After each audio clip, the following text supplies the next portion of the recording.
Hello, 10th science में आपका बहुत बहुत स्वागत है। आज हम चैप्टर नंबर जो 3 चल रहा हमारा धातु एवं अधातु, जो बीच में इंटेक्स क्वेश्चन आए हैं उनको हम कर रहे हैं। इससे पहले भी हम इंटेक्स क्वेश्चन इसके कर चुके हैं। ओके, तो आज हम 51 अर्थात 51 पृष्ठ वाले जो क्वेश्चन हैं उनको कर रहे हैं। आप अपनी टेक्स्ट बुक को निकालेंगे एनसीईआरटी की और हम क्वेश्चन करते हैं, क्वेश्चन को पढ़ते हैं।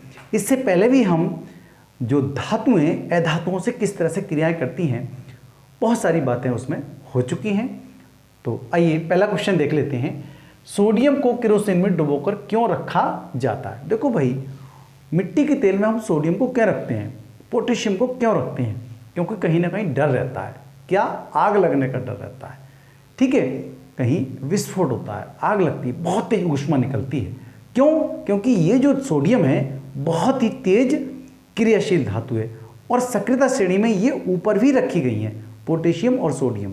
ठीक है, बहुत ज़्यादा हाईली रिएक्टिव ये मेटल्स हैं, इसलिए हम इनको खुले में नहीं छोड़ते। खुले में वायु में जो उपस्थित ऑक्सीजन होती है उससे ये संपर्क में आते ही आग पकड़ लेती है, क्योंकि वायु में नमी भी होती है और वायु में ऑक्सीजन भी होती है। तो नमी से भी क्रिया करता है अर्थात जल से क्रिया करता है, और ये सोडियम और फिर वायु से भी अर्थात ऑक्सीजन से क्रिया करता है और तुरंत आग पकड़ लेता है और जल बैठता है। ठीक है, ये जो धातु होती है वो जल बैठती है।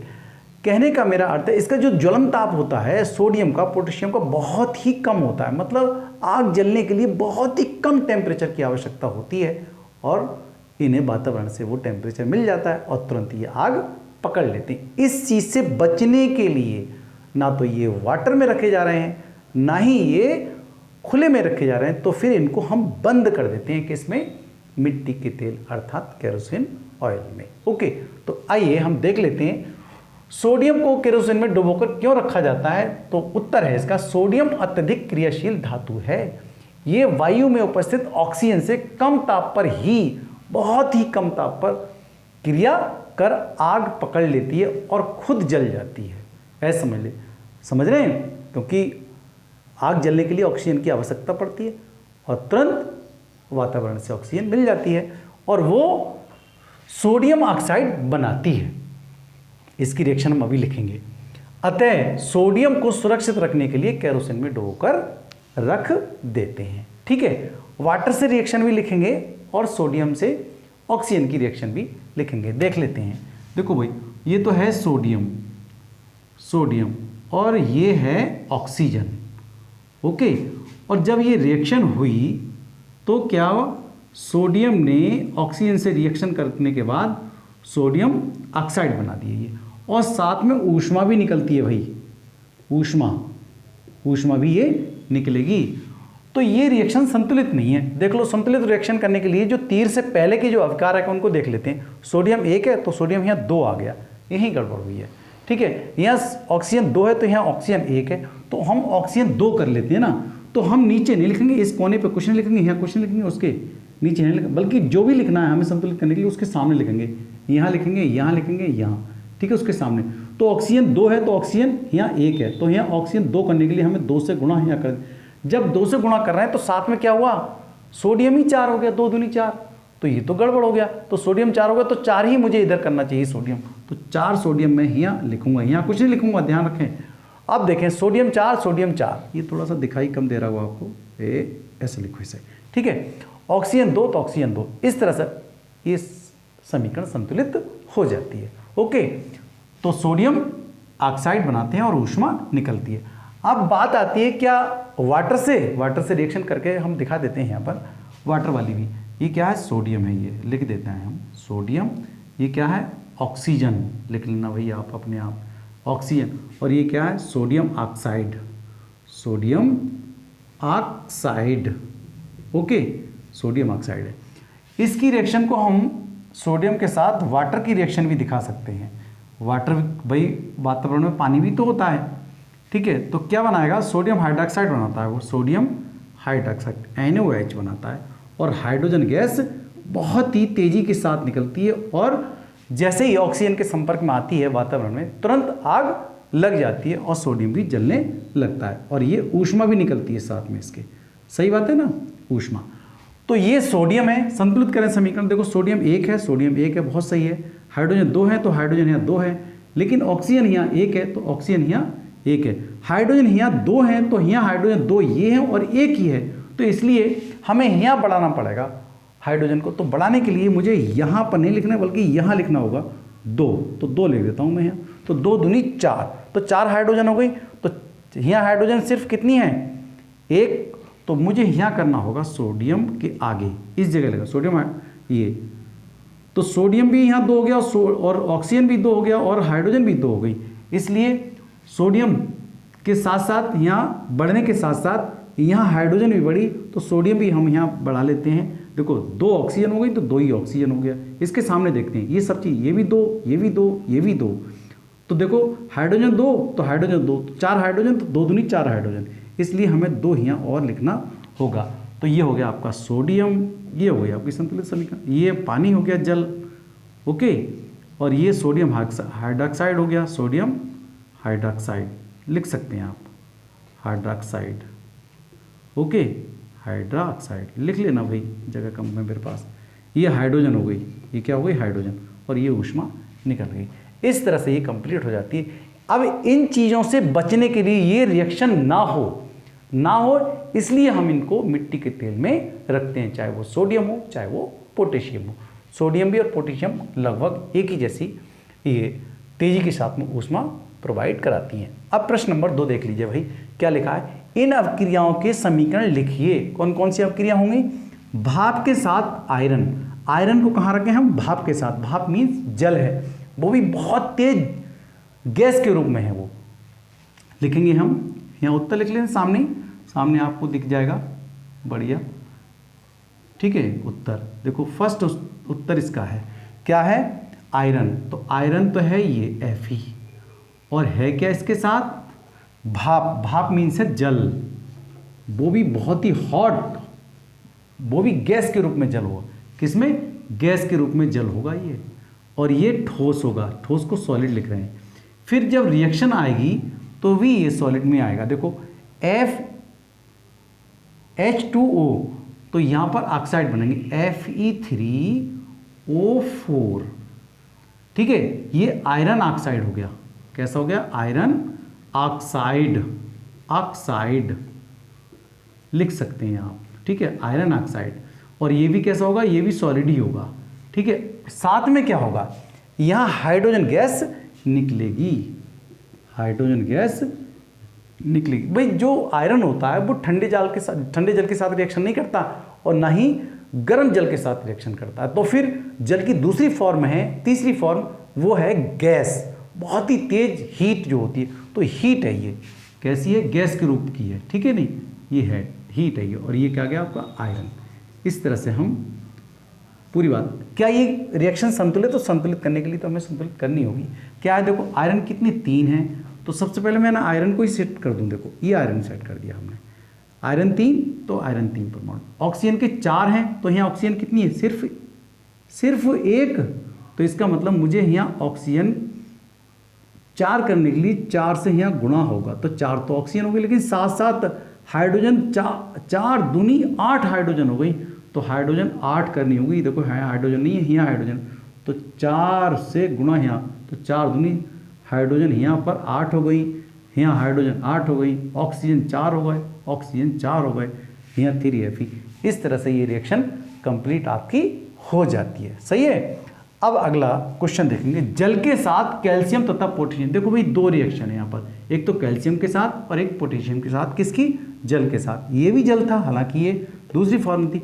अब कैल्शियम जब जल के साथ रिएक्शन करता है तो हाइड्रोजन गैस निकलती है, लेकिन इतनी तेजी के साथ निकलती, इतनी तेजी के साथ नहीं निकलती जितनी तेजी के साथ सोडियम और पोटेशियम के साथ जो है हाइड्रोजन निकलती, क्योंकि वो बहुत ही तेज ऊष्मा उत्पन्न, बहुत ही तेज ऊष्मा क्षेपी अपक्रिया है। ये कैल्शियम के साथ अपक्रिया होने वाली है। तो ये दूसरा क्वेश्चन में 2 पार्ट हैं। एक तो हम ये लिख लेते हैं कैल्शियम के साथ, कैल्शियम के साथ कौन करेगा, जल अपक्रिया करेगा, जल अपक्रिया करेगा, तो क्या बनेगा, कैल्शियम हाइड्रॉक्साइड बनेगा। वो क्या बनेगा, कैल्शियम हाइड्रॉक्साइड। और जल के साथ जब कैल्शियम हाइड्रॉक्साइड बन गया, कैल्शियम जब जल के साथ रिएक्शन करता है तो कैल्शियम हाइड्रॉक्साइड के रिएक्शन बनती है, बनने के साथ साथ हाइड्रोजन गैस निकलती है, लेकिन बहुत तेज़ी के साथ नहीं निकलती जितनी तेज़ी के साथ पोटेशियम या सोडियम के साथ निकलती है। ठीक है, ये समीकरण हम संतुलित करना चाहेंगे तो किस तरह संतुलित, देखो तो कैल्शियम यहाँ 1 है, कैल्शियम 1 ठीक है, ऑक्सीजन कितना है 1 है, तो ऑक्सीजन यहाँ 2 आ गई, ये गड़बड़ हो गई। हाइड्रोजन कितनी 2 हैं और 2 हाइड्रोजन यहाँ, तो कितनी हाइड्रोजन हो गई 4, तो हम लिख लेते हैं यहाँ कितनी हो जाएंगी 4, तो 4 के लिए 2 से गुणा करनी पड़ेगी, 2 दूनी 4, देखो 4 हाइड्रोजन यहाँ हो गई, तो 4 हाइड्रोजन 2 ये हो गई और 2 ये हो गई। ऑक्सीजन कितनी हो गई 2, तो 2 ऑक्सीजन इसके साथ हो गई। ठीक है, कैल्शियम 1 है तो कैल्शियम 1 है। इस तरह से ये रिएक्शन हमारी पूरी हो जाती है। इसके नाम हम लिखना चाहेंगे तो कैसे लिखेंगे, ये है कैल्शियम, कैल्शियम, और ये क्या है भाई, ये जल है, और ये कैल्शियम हाइड्रोक्साइड लिख सकते हैं अपने आप भाई, ये तो कैल्शियम हाइड्रा ऑक्साइड, लंबा नाम है ना, ऑक्साइड, और ये हाइड्रोजन, और ऊष्मा तो निकलेगी निकलेगी इसमें, ठीक है नहीं, ऊष्मा इसके साथ निकलेगी। समझ गए नहीं, ये रिएक्शन पूछ रहा है। अगला देखेंगे हम, जल के साथ कैल्शियम तथा पोटेशियम, जल के साथ तो रिएक्शन होगी कैल्शियम की। अब सेकंड है इसका, एक पार्ट तो ये होगा, दूसरा और देख लेंगे किसका, पोटेशियम, तो पोटेशियम का मतलब तो के हो गया, और जल, जल का मतलब तो हो गया H2O। जब रिएक्शन होती है तो बहुत ही तेज होती है भाई, ये अत्यधिक क्रियाशील धातु है, सबसे ऊपर रखी है सक्रियता श्रेणी में, तो भाई वाटर मिल जाए तो फिर कहने क्या, एकदम आग लग जाएगी, और क्या बनाएगा KOH, क्या बनाएगा, पोटेशियम हाइड्रोक्साइड, और हाइड्रोजन गैस बहुत तेजी के साथ निकलेगी, और साथ में क्या निकलेगी, ऊष्मा, ऊष्मा निकलेगी, ऊष्मा क्षेपी अपक्रिया है, ऊष्मा निकलेगी। तो क्या है, संतुलित कर लेते हैं, देखो पोटेशियम 1, पोटेशियम 1 बहुत बढ़िया, हाइड्रोजन 1, तो यहाँ हाइड्रोजन 2 हैं, तो ये तो गड़बड़ हो गया, तो हम यहाँ से यहाँ हाइड्रोजन 1 यहाँ है तो हाइड्रोजन 2 यहाँ है, तो कुल मिलाकर के 3 तो हम करेंगे नहीं, तो इसका मतलब है हम 2 से गुणा हम यहाँ कर लें तब काम चलेगा। देखो 2 तो हो गया हाइड्रोजन सही, और 2 हाइड्रोजन है, लेकिन हाइड्रोजन हो गया 4, साथ में ऑक्सीजन भी हो गया 2, और तो यहाँ ऑक्सीजन 2 करने के लिए देखो हाइड्रोजन भी सही हो गया, 2 दूनी 4, तो 2 हाइड्रोजन तो यहाँ हो गए, 2 हाइड्रोजन यहाँ हो गए, तो कुल मिलाकर 4 हाइड्रोजन यहाँ थे, तो 4 ही हमें राइट साइड में मिल गए हैं। ऑक्सीजन 2 थी तो ऑक्सीजन भी 2 हो गई, लेकिन पोटेशियम तो यहाँ 1 ही था, तो यहाँ पोटेशियम 2 हो गए, तो हम यहाँ नहीं लिखेंगे, यहाँ लिखेंगे पोटेशियम भी 2, तो इसका नाम क्या है, पोटेशियम, पोटेशियम। ठीक है, ये पोटेशियम अपने आप लिख सकते हैं, और ये जल, ठीक है, और फिर जल के साथ ये क्या, पोटेशियम हाइड्रोक्साइड, क्या है, पोटेशियम हाइड्रा ऑक्साइड, और ये गैस, गैस रूप है ये हाइड्रोजन। देखो भाई अब एक बात और लिख दूं मैं यहाँ पर आपको, ये जो गैस निकल रही है, यहाँ जी लिख लो, यहाँ जी लिख लो, यहाँ जी लिख लो, अपने छोटे छोटा लिख सकते हैं। ये कैसा रूप है, ये जलीय विलयन है, ये जलीय विलयन है, तो एक्वारस लिख दो, AQ लिखते हैं इसको, AQ, ठीक है, AQ लिख लो। ये कैसा है जल, वो लिक्विड रूप में है, ये कैसा है जल, लिक्विड रूप में है, कैसा जल है, यहाँ भाप के रूप में, ये लिक्विड है, ये लिक्विड है, ठीक है, और ये सॉलिड है, ये भी सॉलिड है, ठीक है। इस तरह से हम ये कह सकते हैं। ये रिएक्शन आपकी कंप्लीट हो गई है। तो आइए हम क्वेश्चन नंबर 3 बुक में कर लेते हैं। ओके, हाँ, क्वेश्चन नंबर 3 देख लेते हैं। क्वेश्चन नंबर 3 है, ए, बी, सी एवं डी 4 धातुओं के नमूनों को लेकर एक एक करके निम्न विलयन में डाला गया है। इससे प्राप्त परिणाम को निम्न प्रकार से सारणीबद्ध किया गया। देखो ये सारणी है, ठीक है, 4 धातुएं ये हैं ए, बी, सी, डी, और विलयन इसके ये हैं, ये विलयन है, ये कॉपर सल्फेट का विलयन है, ये आयरन सल्फेट का विलयन है, ये जिंक सल्फेट का विलयन है, और ये सिल्वर नाइट्रेट का विलयन है। सही है भाई।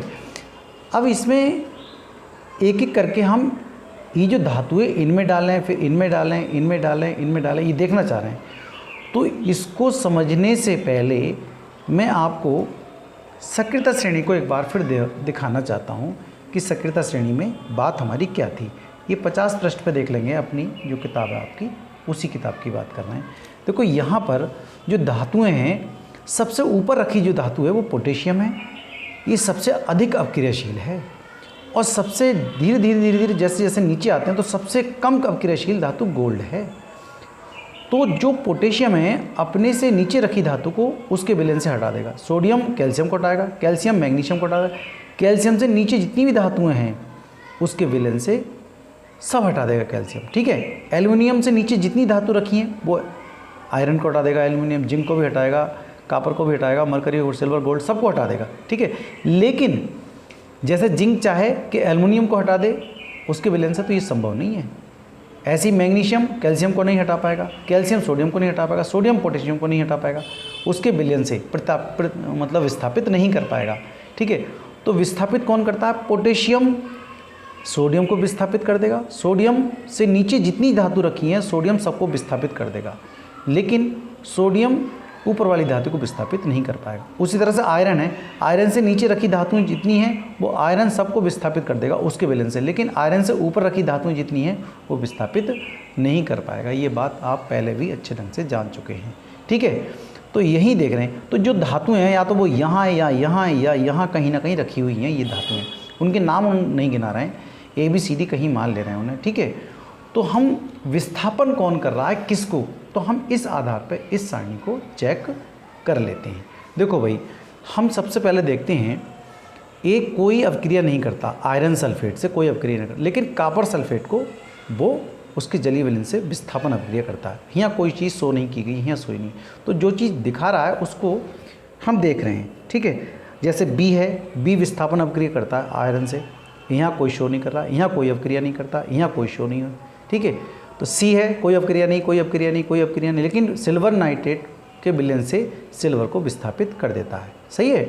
ऐसी D कोई अवक्रिया नहीं करता आयरन से, ऐसी कॉपर सल्फेट से कोई अवक्रिया नहीं करता, जिंक सल्फेट से D धातु जो है, D नंबर की, चौथे नंबर की धातु, वो कोई अवक्रिया नहीं करती, ऐसी सिल्वर नाइट्रेट से कोई अवक्रिया नहीं करती।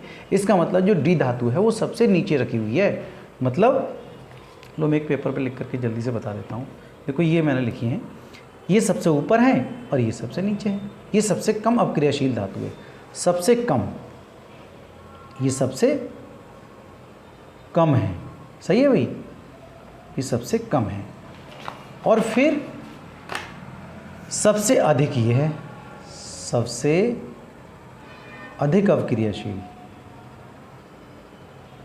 सबसे अधिक अवक्रियाशील, अपने आप लिख लेना, लिखने की ज़रूरत नहीं है, तो सिर्फ सबसे कम अवक्रियाशील आपको लिखना नहीं है, तो समझना है केवल। अब बात आती है यहाँ पर कि जो हम टेबल देख रहे हैं वहाँ हम कैसे सेट करें।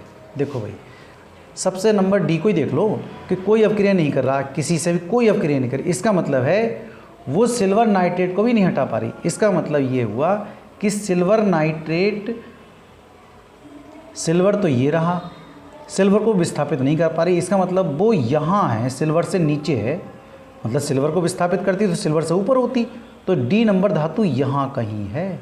सही है।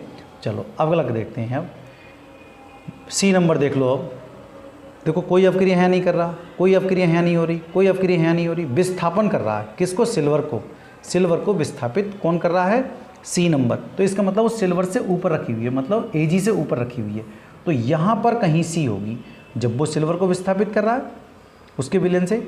ठीक है नहीं, तो ये चांदी को विस्थापित कर रही है कौन नंबर? C number. तो इसका मतलब C जो है सिल्वर से ऊपर रखी हुई है, इसको नहीं कर पाया, जिंक को नहीं कर पाया, कॉपर को नहीं कर पाया, आयरन को नहीं कर पाया C नंबर। तो C नंबर जो है वो, C धातु जो है वो सिल्वर को विस्थापित कर दे रही है उसके जलीय विलयन से। इसका मतलब C जो है वो यहाँ कहीं रखी हुई है, ये वाली। समझ में आगे नहीं आया? चलो हम और देख लेते हैं और किस किसकी बात हो रही है। अब आते हम B पर।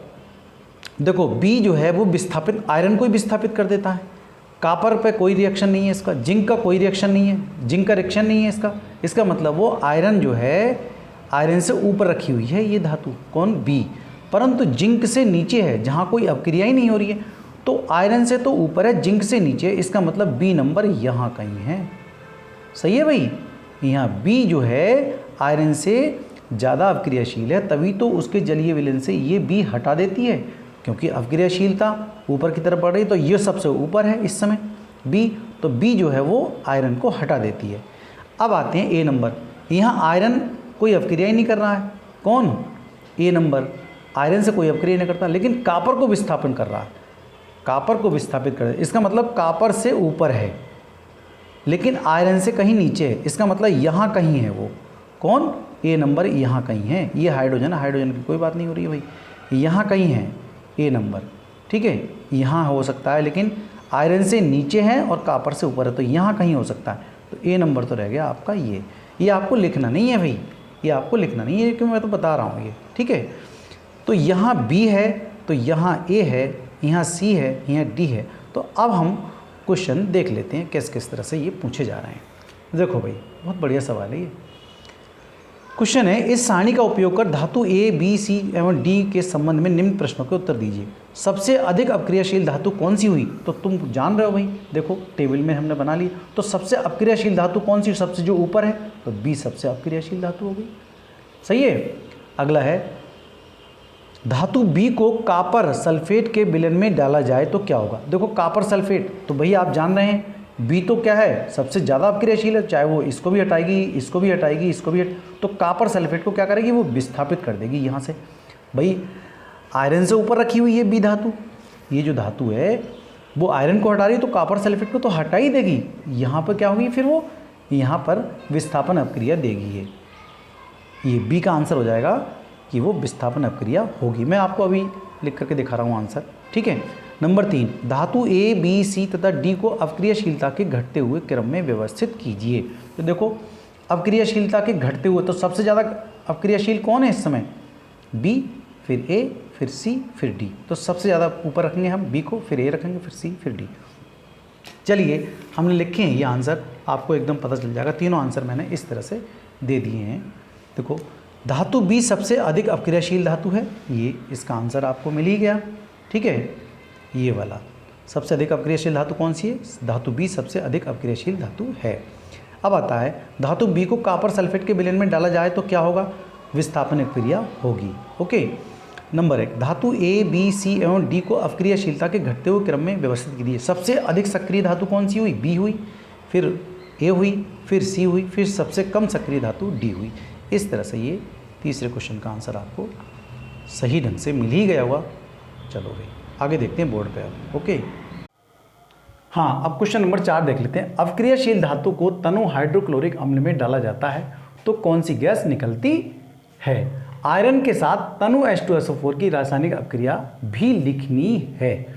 तो सबसे पहला आंसर तो हम इसका दें कि जो हाइड्रोक्लोरिक अम्ल है वो है तनु, और जो अपक्रियाशील धातु हैं, जितनी भी अपक्रियाशील धातु हैं, जब तनु HCl या फिर H2SO4 के साथ डाला जाता है तो वहाँ पर हाइड्रोजन गैस निकलती है। ये बात आपको समझ लेनी चाहिए, रट लेनी चाहिए हमेशा के लिए। इससे पहले भी हमने वीडियो बनाया था, उसमें बताया था कि जब धातुएं तनु अम्ल से अपक्रिया करती हैं तो क्या होता है, तो वहाँ पर हाइड्रोजन गैस निकलती है। तो सबसे पहले तो आंसर हम ये लिख दे रहे हैं कि वहाँ पर अपक्रियाशील धातु कोई सी भी हो अपक्रियाशील, जब तनु HCl से क्रिया करती हैं तो हाइड्रोजन गैस उत्पन्न होती है। ठीक है, ये हमने वीडियो में पहले भी बता चुके हैं। और देखो भाई, जो सक्रियता श्रेणी में सबसे ऊपर जो धातुएं आती हैं उनसे सबसे हमने रिएक्शन करके देखी थी, और HCl से H2SO4 से भी, वहाँ पर उसमें हाइड्रोजन गैस ही मुक्त हुई है। बस वहाँ HNO3 से हाइड्रोजन गैस मुक्त नहीं हुई है। वहाँ की वीडियो देख लीजिएगा। हालांकि हम उन जो क्वेश्चन कर रहे हैं वो ये कर रहे हैं।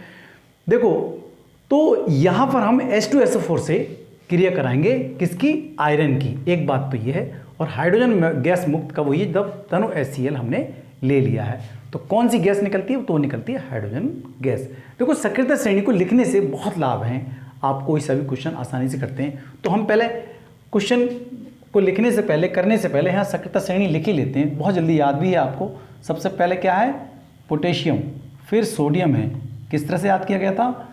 केदारनाथ का माली हैं, आलू ज़रा फीके पकाता है, ये हाइड्रोजन है। फिर हाई कोर्ट है आपका Ag और Au। बस ये वाली बात है, ये लिखी हुई है, मैंने थोड़ा संकेत के लिए लिख दिया है। देखो, सबसे ऊपर जो पोटेशियम रखी है, ये धातु जो रखी है, ये बहुत ही तेज अपक्रिया रिएक्ट करती है।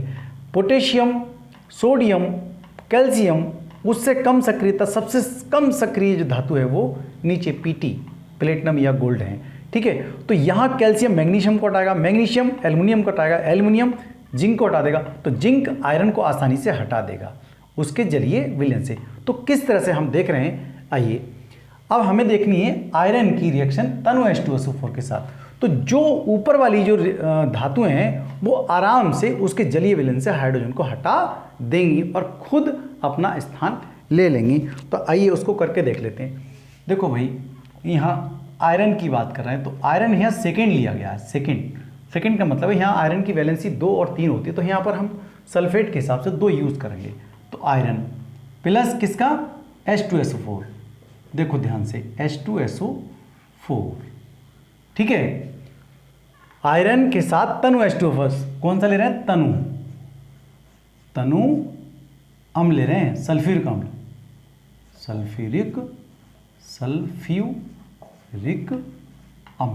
ये सल्फ्यूरिक अम्ल है, कैसा है, तनु है, इनके साथ पानी है।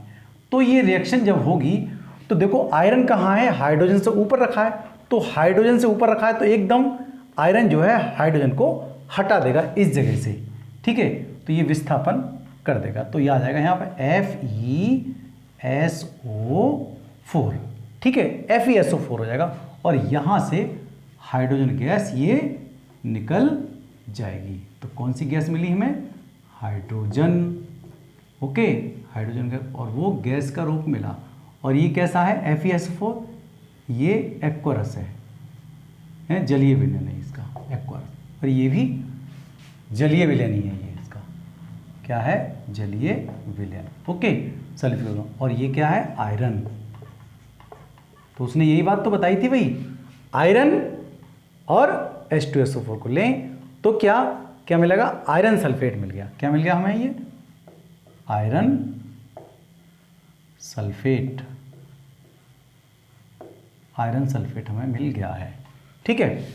हाँ, हम क्वेश्चन नंबर 5 देख लेते हैं। जिंक को आयरन सल्फेट के विलयन में डालने से क्या होता है, इसकी रासायनिक अपक्रिया लिखिए। देखो भाई, आप ये रिएक्शन बहुत बढ़िया ढंग से सीख गए थे, क्योंकि हम जानते हैं कि जो सक्रिय धातु होती है अब उसके नीचे रखी धातु जो कम सक्रिय धातु होती है उसके जलीय विलयन से आसानी से हटा देती है, विस्थापित कर देती है। देखो जैसे Fe ने हाइड्रोजन को हटाया, हाइड्रोजन धातु नहीं है लेकिन हाइड्रोजन को उसने विस्थापित कर दिया क्योंकि Fe जो है वो ऊपर है। इसी तरह से यहाँ देखिए, जिंक को आयरन सल्फेट, मतलब आयरन सल्फेट, ये लिखा आयरन सल्फेट, तो आयरन सल्फेट है अर्थात Fe है, और Fe से ऊपर कौन सक्रिय धातु है, वो जिंक है। तो जिंक आयरन से अधिक सक्रिय धातु है। तो इस रिएक्शन को पहले कंप्लीट कर लेते हैं, फिर लिखते हैं। जब अधिक सक्रिय, इसका मतलब है वो धीरे धीरे उस आयरन को उसके विलयन से विस्थापित कर देगी, निश्चित ही, ठीक है। अधिक सक्रिय धातु है जब विलयन में जिंक को डाला जाता है, जिंक को डाला जाता है तो विलयन का जो रंग होता है ना, ये सल्फेट विलयन का रंग हरा होता है, डाला जाता है तो आयरन सल्फेट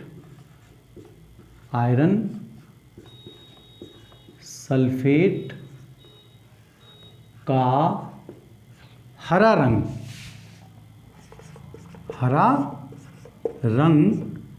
धीरे धीरे रंगहीन हो जाता है, कलरलेस हो जाता है और आयरन विस्थापित हो जाता है। वहाँ से आयरन हट जाएगा क्योंकि जिंक ऊपर है, जिंक आयरन को विस्थापित कर देती है, रंगहीन हो जाता है तथा आयरन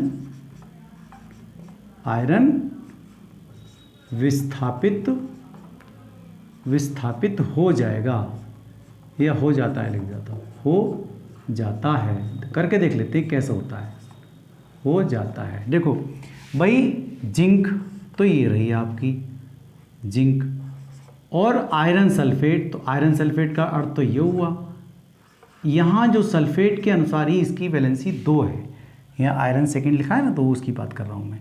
तो ये हो गया आपका आयरन